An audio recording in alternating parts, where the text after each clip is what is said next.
আপনি একটা কর্ম শুরু করেছেন, কিছুদিন পরে দেখবেন যে আপনার পিছনে মানুষে বিভিন্ন কানাপুষি এবং সমালোচনা শুরু করেছে।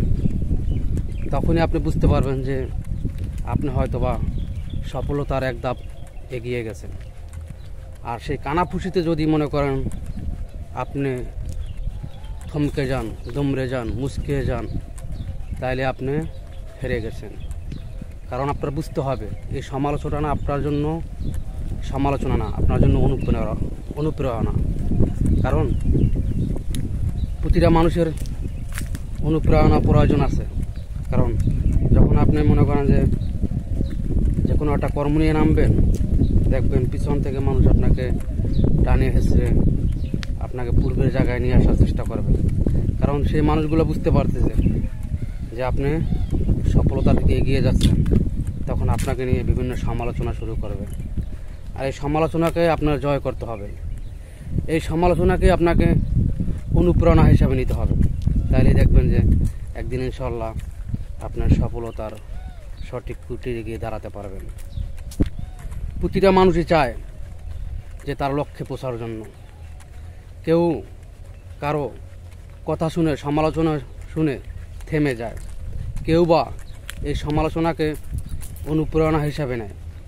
যে অনুপ্রেরণা হিসাবে নিয়ে সামনের দিকে এগিয়ে যায়, সেই সফলতার কুটিরে গিয়ে দাঁড়াতে পারে।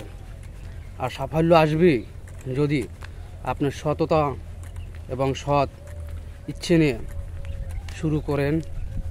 ইনশাআল্লাহ সাফল্য আসবে। কারণ আপনার শুরু করতে হবে।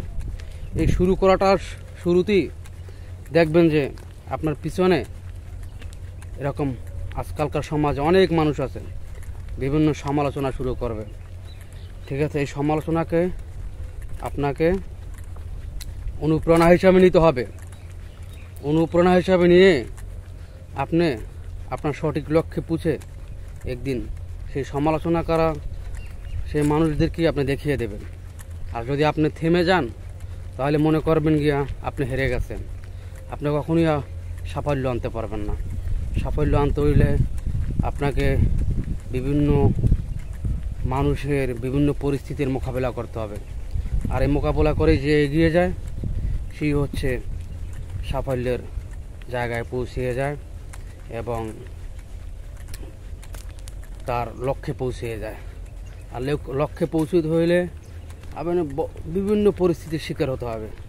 সেই পরিস্থিতির শিকারকে আপনি চুপচাপ মনে করেন মাথা পেতে নিয়ে সামনে এগিয়ে যাবেন। ইনশাআল্লাহ সফল আপনি হবেনই। I can challenge.